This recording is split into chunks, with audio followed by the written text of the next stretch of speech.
morning. We are on our safari trip, and this is our safari truck.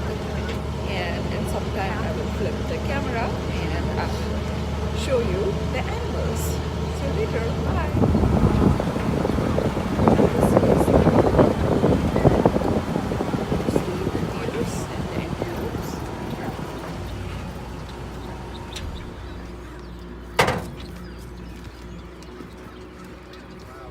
Well, how is it so far? Beautiful. Well, we got a little more time, so we'll find something to do. Okay, on this part of the tour, we mostly are going to be talking about mammals. Like I said, all the mammals are all African animals. What's a mammal? Fur is a little part of it, or hair, that's a little part of it. But it has to do with all those M words, mammal. Mammals don't lay eggs, for instance, or when they have their babies are born and they are alive. They're ready to grow up and become big animals.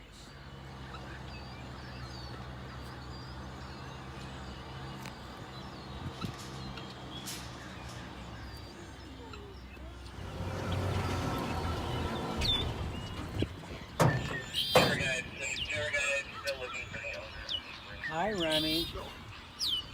I'm just stopping here because to make a point that a few months ago I would have said we have 10 giraffes here at Safari West. Today we have 12. How's that happen? Well, we've had a couple of babies born here recently, and in fact we're expecting another one. This one is Remy, our little girl. She's about 4 months old, and I actually watched her being born here. It's a really special day for me here to see Remy. Look at her big, long, purple tongue, too. How about that big, long, purple tongue? She's only 4 months old? Yeah. Wow. Maybe a little more. Oh, no. We have another baby, too. We have a baby boy who was born recently, too. He's our newest one. Now, while she's standing up, so a baby giraffe's introduction to life is quite a drop. So baby giraffe introduction is a big drop, big splat down to a wet mess down on the ground. So here you go, kid. You're welcome to life. You're a giraffe. So what does a giraffe have to do? You have to stand up and get tall. So the baby giraffe has skinny little legs and kind of is clumsy and struggles a little bit, but she can stand up pretty much right away. And the baby giraffe is already 6 feet tall.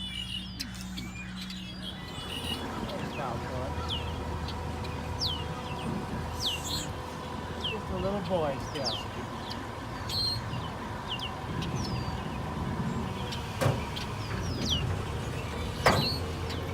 They're called bontebok. Bontebok in the Afrikaans language means pretty or colorful buck, and they are. By the way, bontebok, I referred to Afrikaans a little bit because many of these animals are named by the Afrikaners.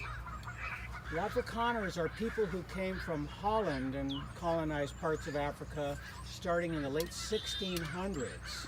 So in the hundreds of years that these Dutch people lived in Africa, their language and their culture changed quite a bit, evolved into a language called Afrikaans.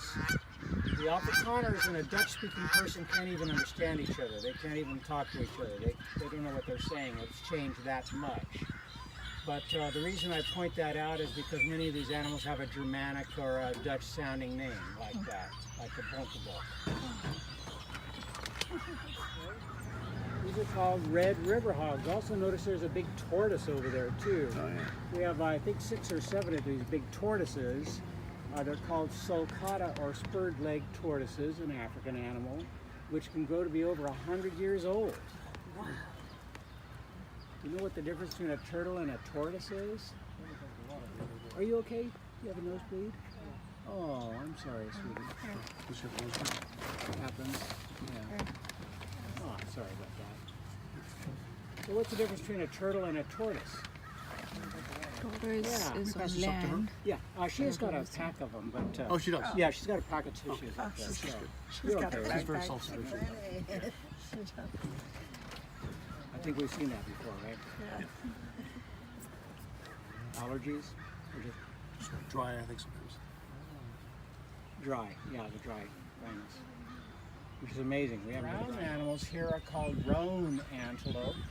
Roan is R-O-A-N, which refers to their color, like a roan horse is a reddish-brown color. It just refers to their color. And then we have some lighter colored animals too. So of course a brownish colored animal, I can tell they're going to be from the savanna because their color sort of matches kind of dry grass. The lighter colored animals, I think I mentioned before, of course they're a desert animal. Light color keeps them cooler in the hot sun and it more matches the sandy, rocky areas where they're from. Those are called addax. Now the addax, so they come from different places. You know, the roans have more water available, the desert animals, not so much water. So they have to have a system that's adapted to conserve their water. And in fact, they get most of the water from the leaves and the grass and the food that they eat. So they can go a long time without drinking water. In fact, some addax have been known to live their whole life never once drinking water. And so the roan antelope here, that's the second largest antelope in the world. We also have the smallest that I didn't see this morning, but we also have the largest, which I hope to show you here. But I like to notice the big long Yoda ears they have and the nice stripes on their faces. I like to use the roan antelope as an example of what an antelope is. So when we look at these animals, what kind of animal do you think they are? What do they look like to you? Deers. Deer. A lot of people say, you said goat? She's closer. You're closer. So they're not deer. There's a lot of reasons why, but one that makes a really obvious difference on the outside is what comes out of their head. So the giraffes have ossicones coming out of their head. Deer have antlers coming out of their head. Antlers on a mature animal have multiple points. They grow the antlers.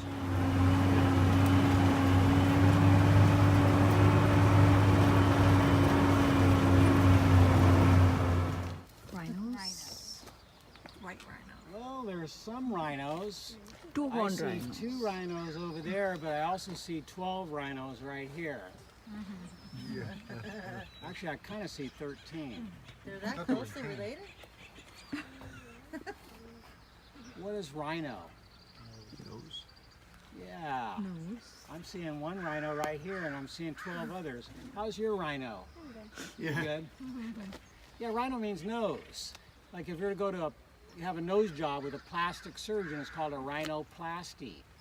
So rhino means nose. I think it's Greek. Seros means horn. So rhinoceros means nose horn. That's where they get their name. And yes, I heard somebody say white rhinos. Yes, these are white rhinos. These are southern white rhinos. So they're more from the southern part of the continent of Africa. Now, the fact that they're called white rhinos is actually a misnomer. It actually doesn't describe their color. They're kind of like color. They're kind of gray. Actually, they're mostly mud colored because they like to wallow in the mud. Keeps them cool. And, you know, rhinos in the Ice Age used to be hairy. In fact, in the Sumatra rhino still has long red hair. Wow. There were rhinos and rhinoceros in Americas too at one time, but they went extinct. But they were hairy. Then when after the ice ages and got warm, they lost most of their hair. Not all of it.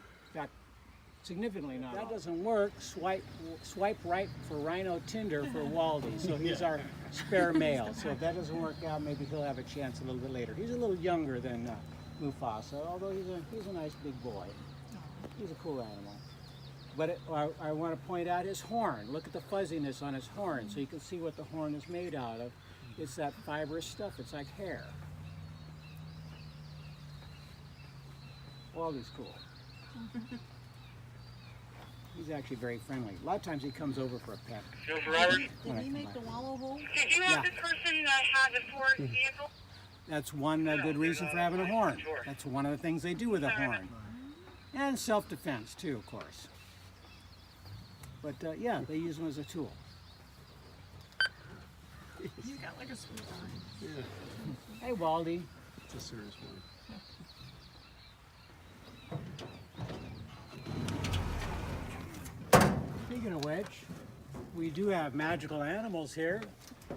We have a unicorn right here. It is a unicorn. It just has one horn. Okay, it doesn't have wings or rainbow colors or whatever, but still a unicorn. Unicorn means one horn. These are called sable antelope, and these are the cousins to the roan antelope I was talking about, the second largest antelope. And she's a unicorn. So, why is that? Well, it turns out that these are actually, I don't know, kind of aggressive animals. I don't know if that's the reason why, but anyway, she broke her horn in here, and when it broke, it partially flopped forward, so it was hanging like that, poor thing. Probably hurt too. One of the problems with that is that then when she'd go to take a drink or eat some food, she'd lean down and the horn would hit the ground, probably hurt, and she's having a hard time getting her mouth close to her food or to her water. Now in the wild, she may have died of dehydration or starvation, or worse, because a lion or a predator sees an injured animal like that, they're more likely to go, oh, that's a weak animal. I'm going to have that one for lunch because it's not going to be able to fight back very hard. So it might have been eaten up. So like I said, we have vets on call here. So at first he tried to splint it like a broken bone, hoping that it would knit back together. But she got doing some mischief or something like that, I don't know what, so she broke it again. So the vet says, okay, let's just surgically remove the horn, amputate it basically, so in sterile conditions.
Here we have turkeys.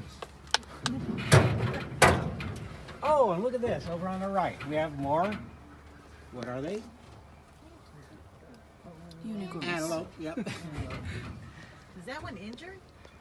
Well, it is. Now, by the way, there's one lying down is another one of the unicorns. Do you recognize that horn? Mm-hmm. I showed you the mate. I showed you the pair. That's the other one. These are called scimitar horned oryx. So a scimitar is a long curved sword. That's what gives them their name, the scimitar horned oryx. And these are a desert animal, also critically endangered as well in the wild. Yeah, he's got a sore on his back. Well, one nice thing about having those big long horns, of course, they're good for lots of things, as we talked about, self-defense and everything. But an animal like this, too, they have great back scratchers. So they just have, sometimes I wish I had one like that. They just lean their head back and scratch. But you know, sometimes if you get an itch and you scratch it, and then it just itches more and itches more and more, that's what this poor thing is doing. He should, actually, maybe they should put a bandage on it, or they've actually talking about putting a tennis ball on the end of his horns. Yeah. But knowing them, they just knock it off, you know. Yeah.